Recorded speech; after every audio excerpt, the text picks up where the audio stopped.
कम हो जाता है, अधर्म बढ़ जाता है, तब तब भगवान अवतार लेते। ये साधारण सी बात हमारे सभी सनातन धर्मी इसको सुने हुए।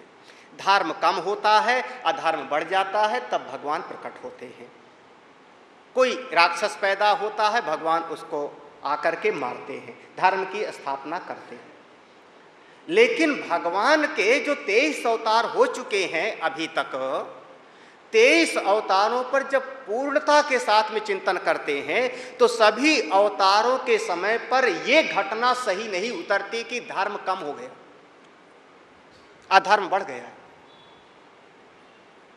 हम 2-3 अवतार का नाम गिना देंगे तब समझना, 24 अवतारों का कभी नाम समझना चाहिए।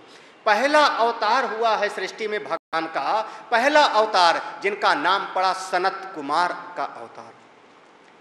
जिस समय सनत कुमार जी प्रकट हुए हैं उस समय तो कोई भी दैत्य था ही नहीं, उस समय तो पूरी तरह से वैदिक मर्यादा का पालन होता था, उस समय ज्यादा सृष्टि ही नहीं बनी थी, तो फिर उस समय अधर्म कहां से बढ़ा था, उस समय धर्म कम कहाँ हुआ था। लेकिन 24 अवतारों में से गिनती है हमारे सनत कुमार की सबसे पहला अवतार। दूसरा अवतार है सनत कुमार के छोटे भाई होके आते हैं, दूसरा अवतार जिनका नाम है देवर्षि नारद। नारद जी को भगवान का अवतार माना जाता है, 24 में गिनती है। उस समय तो कहीं पर अधर्म नहीं बढ़ा था। तीसरा अवतार होता है जिनका नाम पड़ा यज्ञ पुरुष, यज्ञ भगवान। उस समय तो धर्म कभी कम नहीं हुआ था। चलो एक नाम ले लूं तो शायद आप समझोगे। एक अवतार है महात्मा कपिल मुनि का, जिनके पिता थे कर्दम ऋषि, उनकी मां का नाम देवहूति, मनु शत्रुपा की कन्या थी। उस समय तो धर्म कहीं कम नहीं हुआ था, अधर्म कहीं नहीं बढ़ा था। उस समय तो मनु महाराज की कन्या थी और कर्दम ऋषि के साथ ब्याही हैं, उनके बेटे के बनकर के भगवान कपिल मुनि है। जिस समय प्रकट हुए वामन भगवान, उस समय अधर्म कहीं नहीं बढ़ा था, क्योंकि उस समय राजा बलि 99 यज्ञ कर चुका था और सारे समाज में धर्म की स्थापना थी। जिस समय दत्तात्रेय बनकर के आए उस समय तो हमको अधर्म बढ़ा हुआ दिखाई नहीं पड़ता।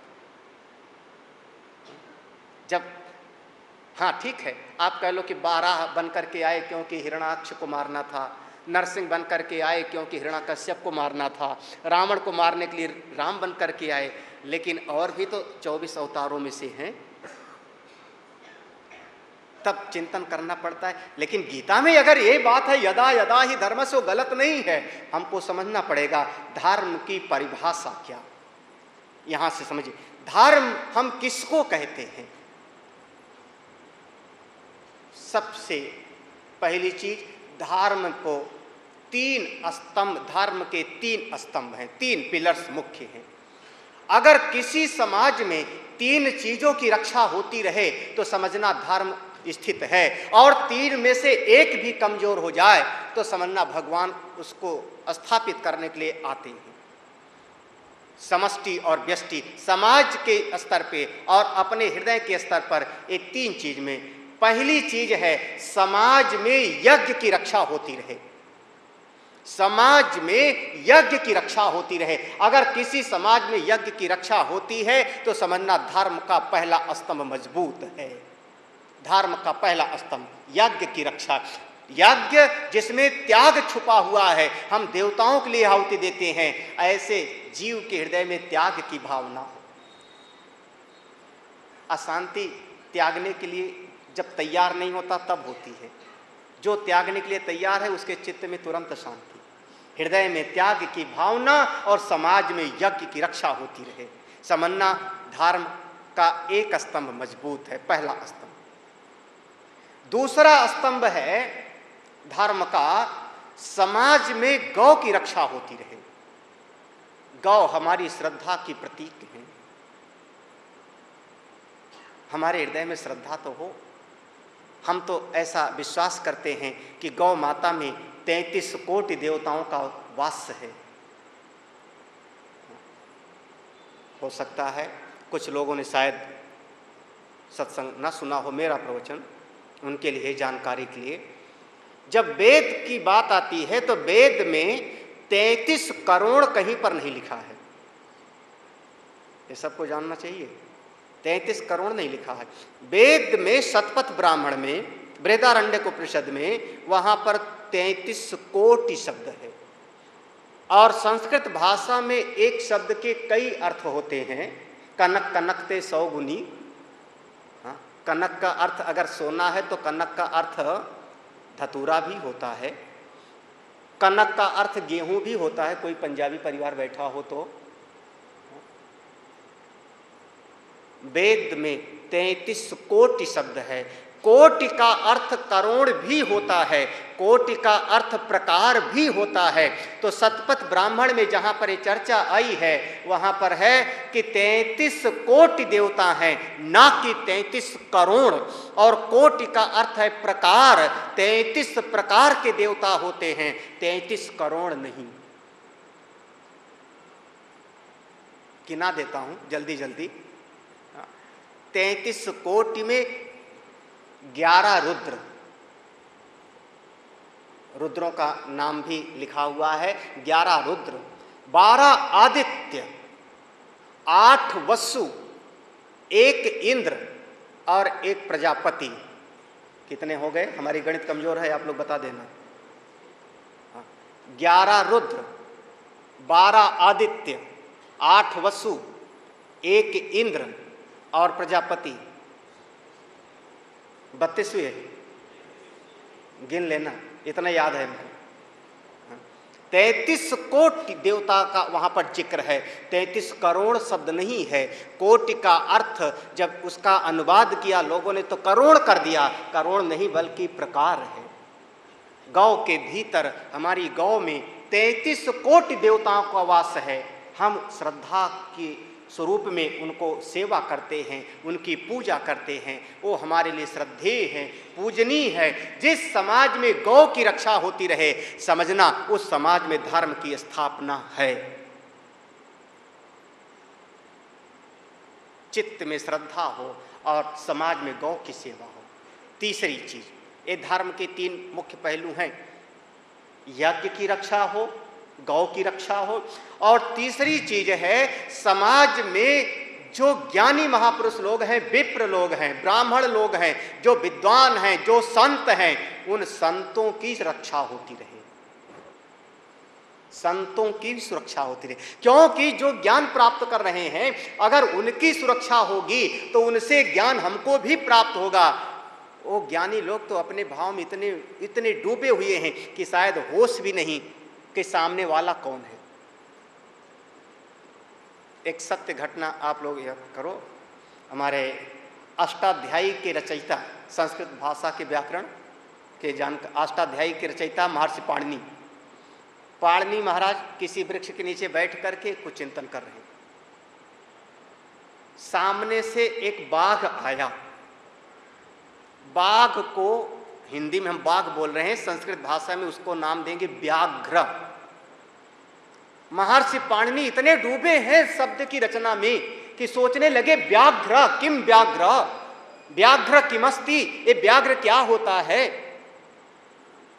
इसमें बी उपसर्ग है, आघ्र इसकी धातु है, सूंघने के कारण, जिसके सूंघने की शक्ति बहुत तेज हो। और जब तक ये सोचो, बाघ थोड़े सोचेगा कि ये चिंतन कर रहे हैं व्याघ्र शब्द कहाँ से बना है। वो तो बैठ के सोच रहे हैं कि व्याघ्र शब्द कैसे बना है। और तब तक वो आया और उन महात्मा को खा जाता है। वो खा गया था। इस तरीके से उनके शरीर का अंत हुआ। कोई ज्ञानी महापुरुष हैं, अपने स्वरूप में बैठे हैं, तो उस समय के राजाओं का कर्तव्य था, जो श्रेष्ठ लोग थे उनका कर्तव्य था कि ऐसे महापुरुषों की रक्षा होती रहे, ये उनका कर्तव्य था। अगर परीक्षित को श्राप मिला है श्रीमद् भागवत में, तो वहां पर लिखा गया है कि मर्यादा का परीक्षित ने उल्लंघन किया है। राजा की मर्यादा है कि कोई संत है, समाधि लगाता है, ध्यान करता है, तो उसकी रक्षा करे, ना कि उसकी परीक्षा करे। इति लंघित मर्यादा। रक्षा करने का दायित्व है, परीक्षा का नहीं। संतों की रक्षा होती रहे। याद करो, रामचरितमानस में विश्वामित्र यज्ञ कर रहे थे, उनके यज्ञ का नाश किया जाता था। जिस समय भगवान राम जंगल में गए, महात्मा लोगों ने साथ जा रहे हैं, देखा सफ़ेद सफ़ेद हड्डियों का ढेर। भगवान ने पूछा ये क्या है। महात्माओं ने कहा जानत हूँ, कुछ पूछो। प्रभु आप सब जानते हो, फिर क्यों पूछ रहे हो। ये उन तपस्वियों की हड्डियां हैं जो जंगल में साधना करते थे और राक्षस लोग उनको खा लेते थे। जिस समाज में संत का पर प्रहार किया जाए, समझना वहां अधर्म बढ़ रहा है। ये है हमारे अधर्म और धर्म की मूल पहचान। तो ये तीन चीज है, यज्ञ की रक्षा, गौ की रक्षा, संत की रक्षा। अगर तीनों की रक्षा हो रही तो धर्म की स्थापना है, और तीनों पर प्रहार किया जाए तो अधर्म बढ़ता है। और जब ऐसा कभी भी समय आता है कि कभी किसी ज्ञान की उपेक्षा की जाती है, तब भगवान प्रकट होते हैं। हाँ, अंतर क्या है कि अगर कोई दैत्य प्रकट हुआ और जाकर के मार रहा है तलवार से, तो भगवान आके प्रकट होंगे और दैत्य का नाश करके अंतर्ध्यान हो जाएंगे। लेकिन कोई समाज ऐसा है कि उस समाज में ज्ञान की पिपासा नहीं, ज्ञान की चाह नहीं। इतना जड़ समाज हो गया, इतना खाओ पियो मौज करो कमाओ इकट्ठा करो, उसी में डूब गया समाज कि उसको आत्मज्ञान की चाह नहीं।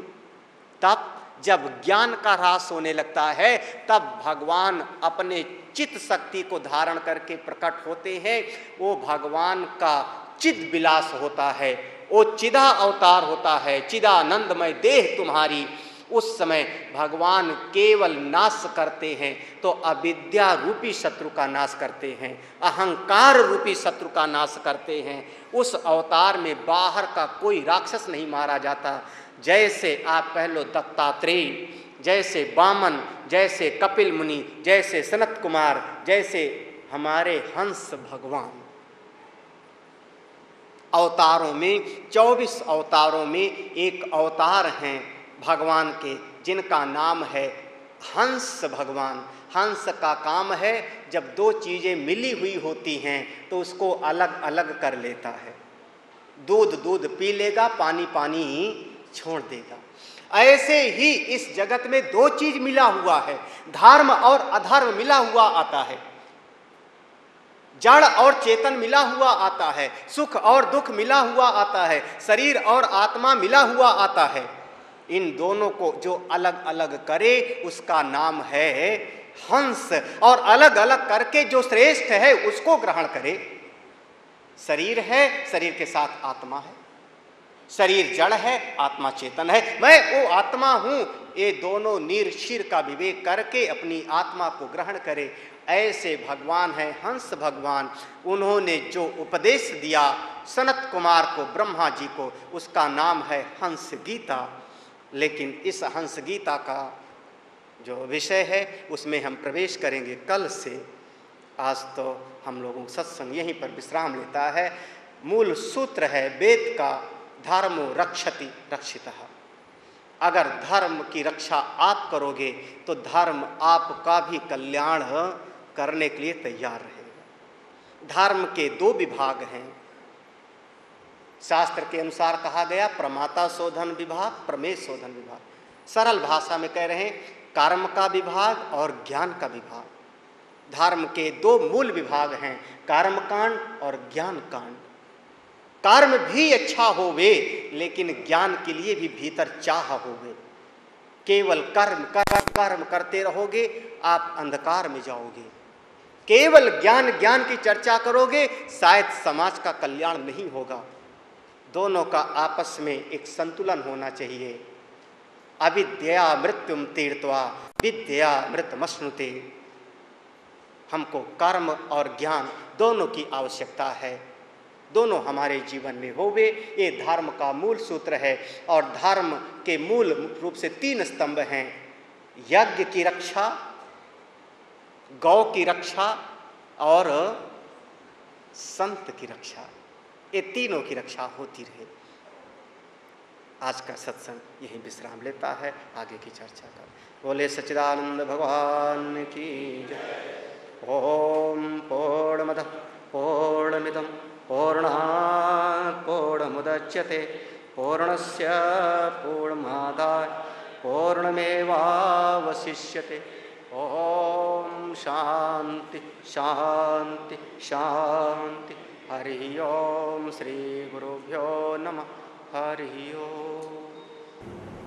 हरि ओम। स्वस्ति नः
माल्यार्पण व्यासपीठ को करें, केवल व्यासपीठ को, माल्यार्पण केवल व्यासपीठ को।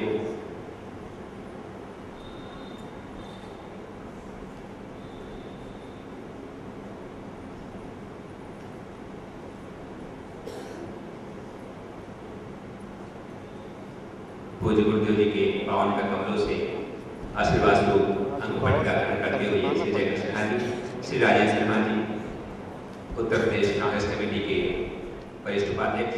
ओम सहना भवतु सहनो भुनक्तु सह वीर्यं करवावहै तेजस्विनावधीतमस्तु मा विद्विषावहै।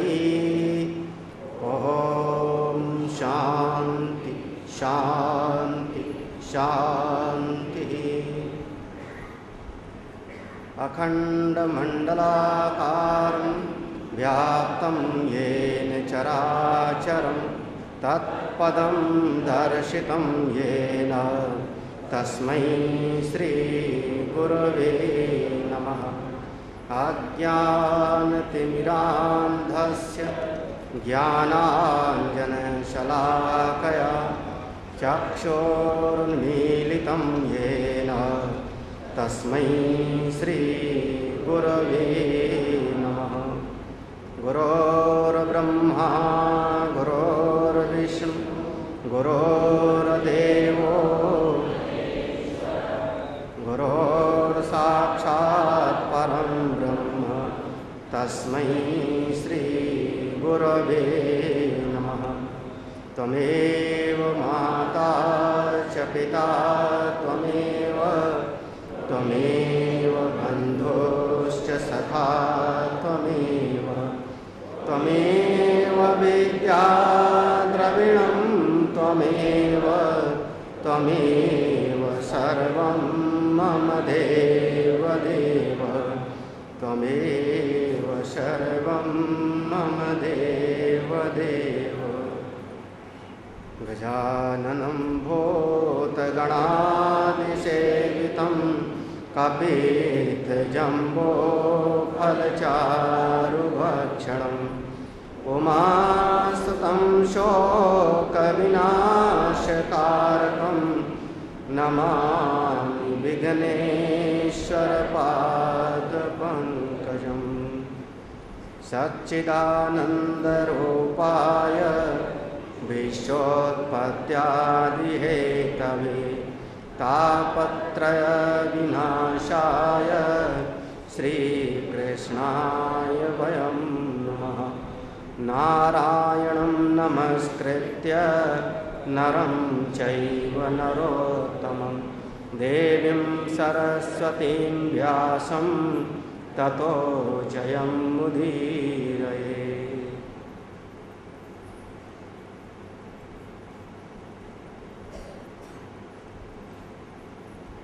वेद भगवान ने उद्घोष किया, धर्मो रक्षति रक्षितः। जब हम धर्म के मार्ग पर चलेंगे, अपरोक्ष रूप से, अज्ञात रूप से धर्म हमारी रक्षा करता रहेगा। जो भगवान से प्रेम करता है, जो भगवान की सेवा भक्ति करता है, जिसका चित्त भगवान के साथ जुड़ा है, उसको पता भी नहीं, लेकिन उसकी रक्षा सुदर्शन चक्र करते थे। भागवत जी में कथा है अम्बरीश की। राजा थे, हृदय परमात्मा से जुड़ा है, एकादशी का व्रत किया करते थे, साधनामय जीवन, उनको दिखाई भी नहीं पड़ते थे, लेकिन सुदर्शन चक्र जी उनकी रक्षा में हमेशा तैयार। कभी दुर्वासा ऋषि आए, उनके साथ समस्या पैदा हुई, दुर्वासा ऋषि के भीतर थोड़ा अभिमान हुआ, परिणाम स्वरूप जथा चक्र भय ऋषि दुर्वासा। वेद का उद्घोष है, धर्म हमारी रक्षा करता है। शर्त इतना है कि हम धर्म का पालन तो करें। मनुष्य के जीवन के 4 पुरुषार्थ गिनाए हैं। संतों ने मनुष्य की चाह को विभाजित किया, हमारी इच्छा को विभाजित किया। हम चाहते क्या हैं? पुरुषैहि अर्थ्यते इति पुरुषार्थः। तो जीव 4 चीज की कामना करता है, 4 चीज की इच्छा करता है, सब समेट करके 4 चीज में ला के रख दिया। धर्म, अर्थ, काम और मोक्ष। हम धर्म भी चाहते हैं, हम अर्थ भी चाहते हैं। अर्थ माने धन, क्रय की शक्ति, ऐसी सामर्थ्य जिससे हम कोई भी इच्छित वस्तु को प्राप्त कर सकें।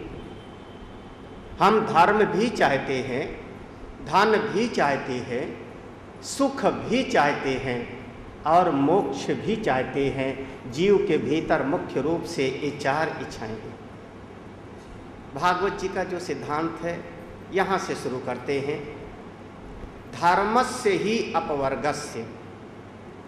जब कभी हम धर्म की चर्चा करें, धर्म का पालन करें, तो कभी कभी आदमी धर्म का पालन तो करता है, धर्म के मार्ग पर तो चलता है, लेकिन उसके भीतर का मनोभाव कुछ अलग होता है।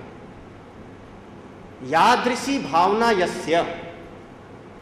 मनुष्य की जैसी भावना होती है वैसी ही उसको फल की भी प्राप्ति होती है। बाहर से अगर कोई धर्म का पालन कर रहा है लेकिन भीतर से उसका भाव अच्छा नहीं है, तो हमारी गीता जी में उसको गाली दिया गया है। और भगवान ने कहा है, गीता में घोषणा किया है, हे अर्जुन, इस गीता के ज्ञान को ऐसे व्यक्ति को ना सुनाया जावे जो धर्म ध्वजी है। नाम दिया है, ये गाली है, धर्म ध्वजी। धर्म ध्वजी, धर्म का झंडा तो उठाया है लेकिन चित्त उसका धर्म के मार्ग पर जुड़ा नहीं है। कैसे? जैसे कभी दक्ष नाम का प्रजापति रहा होगा, यज्ञ करता था और उसके यज्ञ में कोई साधारण आचार नहीं थे। दक्ष के यज्ञ में जो पुरोहित थे, भृगु नाम के ऋषि थे, जिन्होंने भगवान विष्णु की छाती में भी कभी लात मारा होगा। साधारण नहीं थे, लेकिन धर्म का झंडा उठाया है दक्ष, यज्ञ कर रहा है। हृदय उसका ठीक नहीं है, वो सोचता है भगवान शिव को नीचा दिखाना है। ऐसा धर्म उचित? मेघनाद भी तो यज्ञ करता था निकुंभिला के मंदिर में, रावण भी आहुति देता था।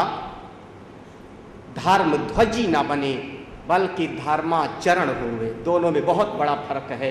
हम धर्म का झंडा नहीं बल्कि मेरा चित्त धर्म से जुड़ा हो। यथा ब्रज गोपिका नाम, कहीं पर ऐसा वर्णन नहीं कि गोपी कैसे करती थी, पूजा करती थी कभी कि नहीं पता नहीं, हमने नहीं देखा कहीं लिखा हुआ। अगर कभी उसने कात्यायनी माँ की पूजा भी किया होगा तो इतना कि भगवान कृष्ण मेरे पति हों, अन्यथा पूजा का भी वर्णन नहीं।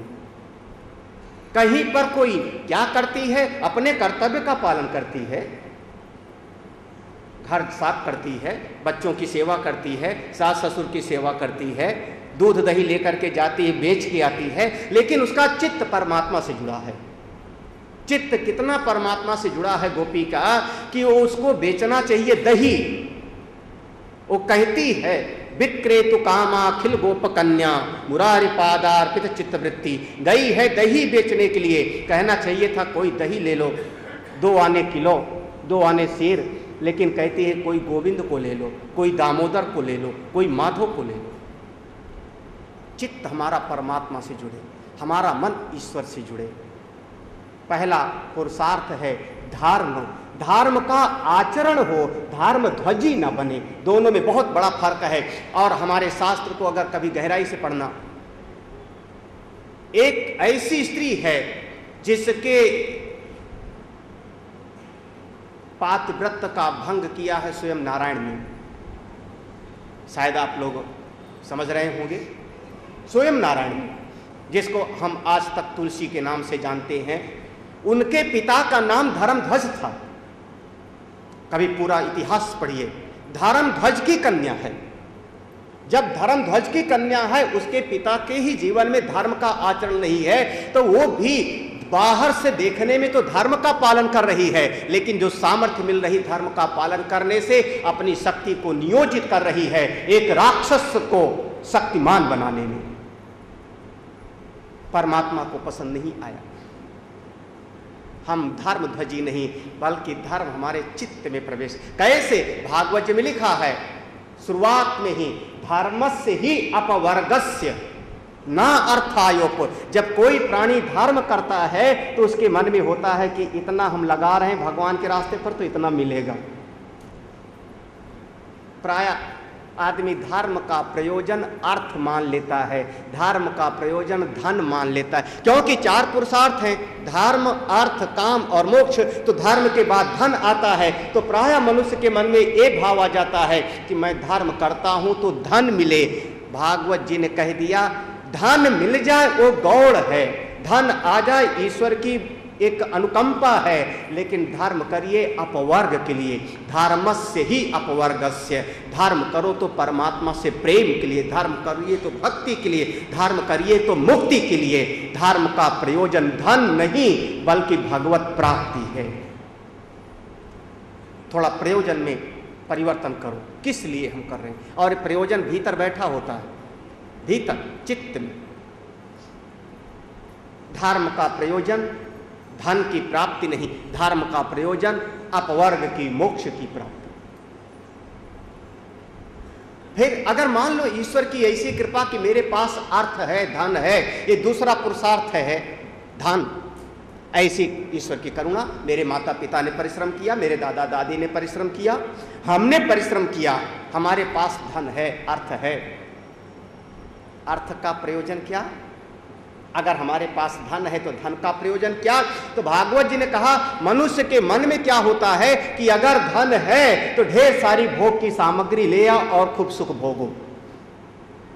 चित्त में परिवर्तन देखना कैसा होता है। जीव क्या समझता है कि आज मेरे पास धन है तो इस धन को खूब भोगो, खूब सुखी हो।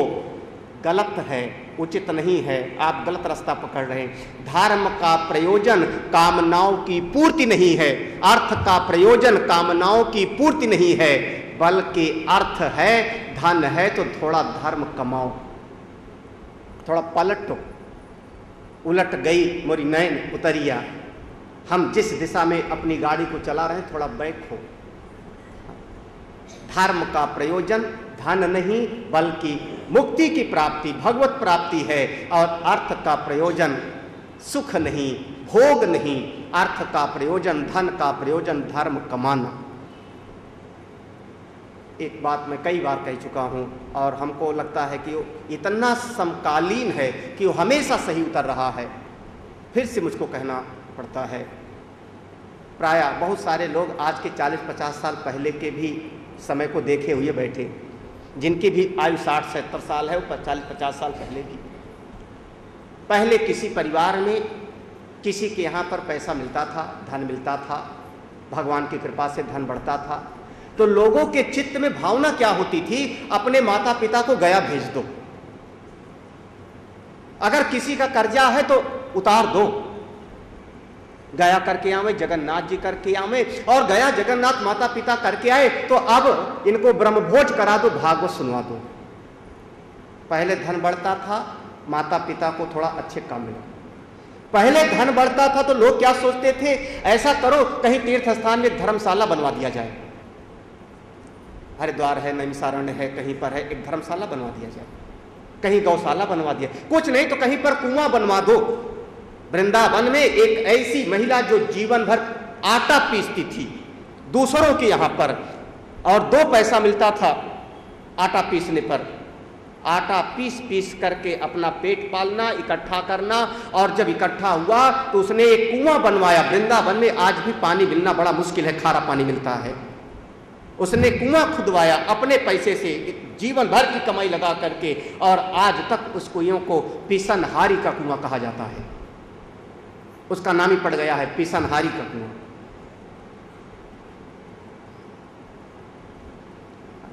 पहले लोगों के पास धन बढ़ता था, चलो धर्मशाला बनवा दिया, प्याऊ लगवा दिया, गौशाला बनवा दिया, कोई अच्छा काम कर दिया।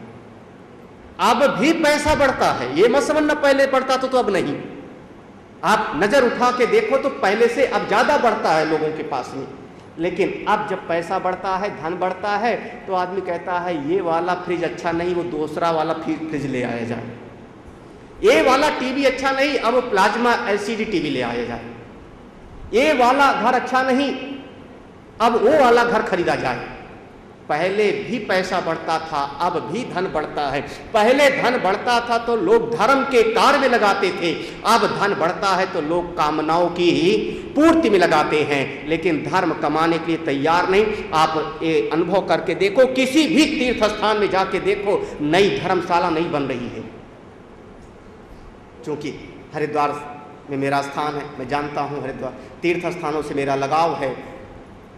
तीर्थ स्थान में आइए, पुरानी धर्मशालाओं को तोड़ करके लॉज और रेस्टोरेंट बनाया जा रहा है, पुरानी धर्मशालाओं पर कब्जा कर लिया जा रहा है। नई धर्मशाला आप नैमिषारण्य में ढूंढ के बताना कोई नई धर्मशाला बन रही हो। पहले लोगों के पास धन बढ़ता था, धर्म के मार्ग पे लगता था। अब धन बढ़ा तो कामनाओं की पूर्ति में समाज कैसे नीचे की तरफ जा रही है, ये मनोवृत्ति कैसे पाश्चात्य संस्कृति जा रही, आप लोग समझ सकते होंगे।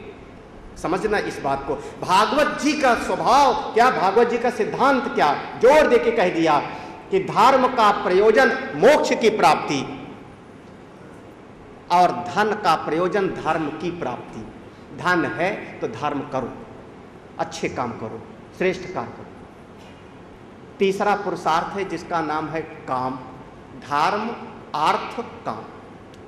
हो सकता है ईश्वर की ऐसी कृपा हम नहीं चाहते, लेकिन मेरे बच्चे चाहते हैं, बच्चे ले आए घर पे टीवी रख दिया, भोग की सामग्री, बच्चे लाए फ्रिज रख दिए, बच्चे लाए कमरा दे दिया। भोग की सामग्री, सुख की सामग्री हमारे परिवार ने, बच्चों ने, माता पिता ने हमारे सामने उपलब्ध कर दिया। कामना की पूर्ति की सारी सामग्री है, तो इसका क्या करूं, इसका भोग करूं कि नहीं। तब देखो अब ऋषि क्या कहेगा। ऋषि कहते हैं कि अगर आपके पास कामनाओं की पूर्ति की सामग्री है तो उतना उपयोग करो जितने में आपका जीवन चल जावे। एक कामनाओं की जो वस्तु है, इनका इतना भोग मत करो कि आप अपनी इंद्रियों को तृप्त करने में लग जाओ, इंद्रियों को पूरा करने में, सुखी करने में लग जाओ। ये प्रयोजन नहीं है। अगर वस्तुएं हैं तो इतना उपयोग करो जितने में जीवन मेरा चल। भाई भोजन है घर में, भगवान की कृपा, सब्जी भी है, दाल भी है, चावल भी है, रोटी भी है, कितना खाओ, कितना खाओ, बोले इतना खाओ जितने में आपका जीवन चले। इतना मत खा लो कि ना जाए उठा ना जाए बैठा, वेदांत पढ़कर क्या किया।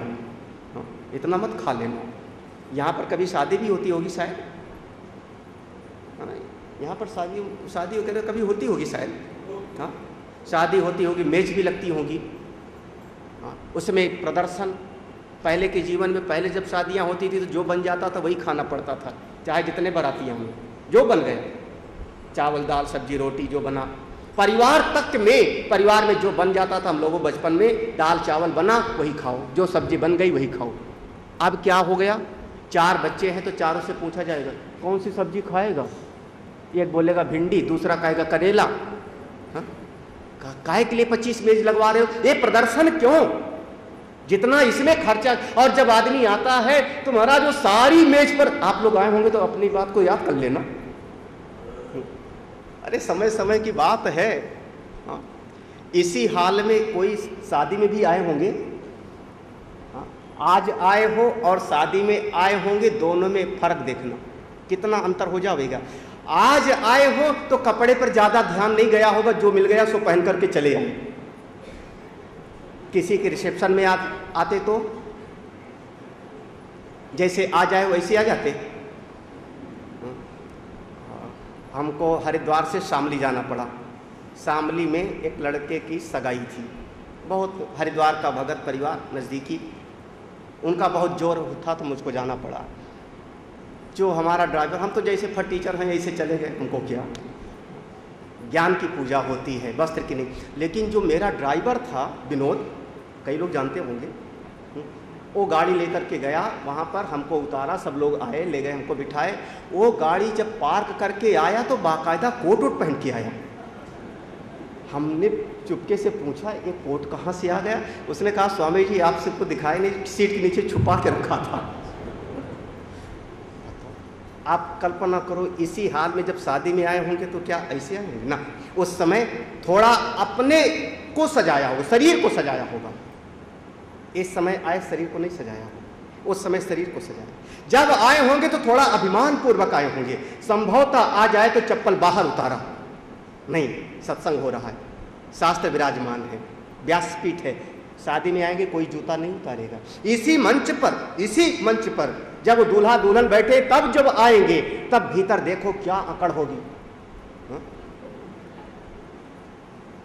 एक ईगो से भरा हुआ मन होगा। जब सत्संग में आएंगे तब देखो, थोड़ा सा अपने मन को पढ़ो, कितना फर्क होगा। जब कहीं मंदिर में चले जाओ, आप वहां भोजन करने बैठ जाओ, मंदिर में है, धर्मशाला में है, आश्रम में है, वहां भोजन करने बैठ जाओ, ये प्रसाद है, जो आया सो खा लो। अगर नमक कम है तो कम नमक वाला ही खा लो, और भगवान की ऐसी कृपा कि नमक कम हो तो और उसको और ज़्यादा मांग के खाओ, कितनी बढ़िया बात हो जाओगे। लेकिन जब शादी में आवेगा तो 40-50 में जितनी लगी होगी सब पर जावेगा, सब पर जावेगा। और जो हमने देखा एक दो जगहों पर जा करके, क्यों? एक जगह पर हमने कहा मत खाना, शादी वगैरह में जाना तो बड़ा सब जूठा मीठा होता है, उसको महात्मा लोग गिद्ध भोज बोलते हैं, प्लेट के लिए मारा मारी होती है। तो हमारे बहुत नज़दीकी भगत थे, उन्होंने कहा बड़े चुपके से, स्वामी जी आप मना करते हो वहाँ मत खाना, जाना तो पड़ता है। उन्होंने कहा जाओ, चले जाओ। बोले स्वामी जी जाते तो खाली हाथ थोड़े जाना पड़ता है, एक लिफाफा भी तो देना पड़ता है, चेहरा दिखाना पड़ता है, लिफाफा देना पड़ता है। तो लिफाफा में जितना देते हैं उतना वसूल भी तो करना होता। अब जितना दिए तो उतना वसूल करें, जब ये दृष्टि है तो बताइए कैसे होगा। ठीक है, मेरे सामने ये सामग्री उपलब्ध है, उतना खाओ जितने में आपका जीवन चले। आप 25 मेज पर क्यों घूम रहे हो? क्यों? 2 रोटी में भी जीवन चल जाएगा। अरे रोटी तो का ये पेट को घास की रोटी मिल जाए तो भी एक शरीर की जितनी कैलोरीज की आवश्यकता है वो पूरी हो जाएगी। है तो बाकी अगर भोग की, अगर घर में टीवी है तो देखो बिल्कुल, लेकिन इतना मत देखो कि आंख फूट जाए, चश्मा चढ़ जाए मोटा मोटा। इंद्रियों की तृप्ति नहीं, अगर भोग की वस्तु है तो उससे इंद्रियों की तृप्ति मत करो, उससे इतना उपयोग करो जितने में जीवन चल जाए। और भागवत में एक जगह पर तो कह दिया ऐसा, निर्विण्णा नितराम भूमन असद इंद्रिय तर्षणा। हे भगवान, इन इंद्रिय रूपियों को मैं रोज रोज खिलाती हूँ, 5 इंद्रियों को, आज तक ये कभी तृप्त नहीं हुई हैं। जब ऐसे शास्त्रों में लिखा, संतों ने कहा कि ये इंद्रियां कभी तृप्त नहीं हुई हैं, जब इनका नहीं हुआ तो हमारा आपका क्या हो जाएगा? चाहे जितना सुन लो, चाहे जितना देख लो, चाहे जितना खा लो, चाहे जितना सूंघ लो, तृप्त कभी नहीं होगी महाराज। दोपहर में खाया, शाम को फिर भूख लगी। इसलिए उतना खाओ जितने में जीवन चले। देखो, धर्म, अर्थ, काम, कामना की वस्तुएं हैं तो उतना उपयोग करो जितने में जीवन चले, इंद्रियों को तृप्ति के लिए नहीं। अब मान लो जीवन है तो चलो, हमने इतना उपयोग किया, 2 रोटी खाया, जितना जरूरी है उतना देखा, सुना, पढ़ा, लिखा। अगर जीवन है मेरा तो जीवन का प्रयोजन क्या? बहुत बढ़िया यहां पर एक प्रसंग है, जीवन का प्रयोजन क्या महाराज? हम जिंदा तो है ना, जीवन का प्रयोजन क्या है?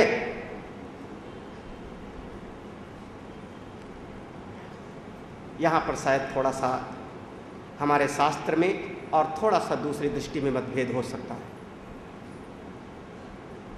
अगर कोई कहे समाज की सेवा, आपको एक अपनी घटना बताएं पूज्य गुरुदेव की। आजकल हमको गुरुदेव जी की याद आ रही है, अभी अगस्त का महीना बीता है, कल भी मैंने गुरुदेव की चर्चा की। तो जब हम लोग अपने आश्रम में थे और दिन रात तुम आत्मा हो, तुम ब्रह्म हो, सवेरे से लेकर के शाम तक 8-9 घंटे लगातार यही, ये जगत सबका सब सत्य नहीं है, असारा खल संसारे, दुख रूपी विमोह का, ये सब सुनते सुनते तो हम लोगों के मन में आने लगा, ये गुरुजी क्या सवेरे से शाम तक यही पढ़ा, कुछ समाज की सेवा की बात करावें, कुछ भला करें, वो करें वो करें। और महाराज संत लोग तो ऐसे हैं कि वो भीतर वाला पढ़ लेते हैं, भीतर मन में क्या चल रहा है, बाहर की तो जाने दो, आपकी वाणी क्या कहती है वो बात की बात है, आपके मन में क्या चल रहा है। गुरुजी ने सब समझ लिया, ये हमारे विद्यार्थियों के मन में उथल पुथल चल रही है। हाँ, साल भर हो गया सुनते सुनते, अब इनके मन में आया कि कुछ करें कुछ करें। तो एक दिन गुरुजी आए मंच पर, जब प्रवचन शुरू किया तो घंटा भर उनका वही प्रवचन हुआ। उसका सार मैं बता दे रहा हूँ गुरुजी के उस प्रवचन का। उन्होंने कहा ठीक है, समाज की सेवा श्रेष्ठ है, लेकिन समाज की सेवा कब करनी चाहिए, कब। एक व्यक्ति जो स्वयं टीबी का मरीज हो, आप लोग तो टीबी के मरीज नहीं, कोई नहीं इतना, टीबी का मरीज बगल वाला हो तो सावधान रहना तुम भी। चलो, एक टीबी डॉक्टरों की भाषा में होती है, दूसरा टीबी का मरीज तो मेरे ख्याल में सभी लोग होंगे। 2 टीबी, एक टीबी के लिए टेबलेट खानी पड़ती है और एक टीबी से बचने के लिए महात्माओं की बात को मानना, सुनना नहीं, मानना पड़ता। अब कोई टीबी का मरीज है, वो खांसे भी तो उसके साथ जीवाणु बाहर आवेंगे, वो थूके भी तो वहाँ पर 2-4 को बीमारी लग सकती है। उसके मन में आया कि मैं जाऊँ झोपड़पट्टी की सेवा करके जाऊँ। किसी झोपड़पट्टी में चला गया, बम्बई के चाल में, झोपड़पट्टी में,